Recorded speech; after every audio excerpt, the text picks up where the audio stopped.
Loss অ্যাঞ্জেলসে immigration অভিযান ও সহিংসতা, এটা কি নতুন দ্বন্দ্বের ইঙ্গিত? এ সপ্তাহে লস অ্যাঞ্জেলসে আইসিই অভিযানের পর হঠাৎ সহিংসতা ছড়িয়ে পড়ে। হোম ডিপো ও একটি পোশাক কারখানায় অভিযান চালিয়ে ৪৪ জনকে গ্রেফতার করা হয়, যার মধ্যে ছিলেন শ্রমিক ও ইউনিয়ন নেতারাও।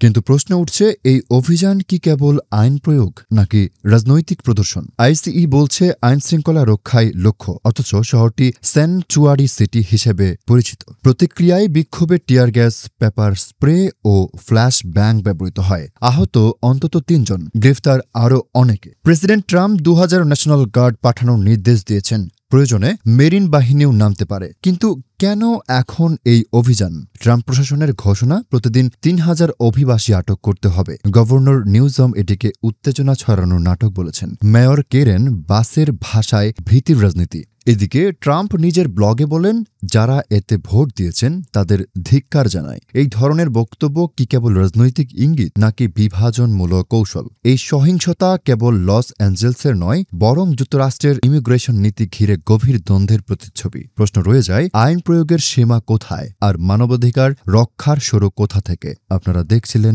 প্রতিদিন সকাল।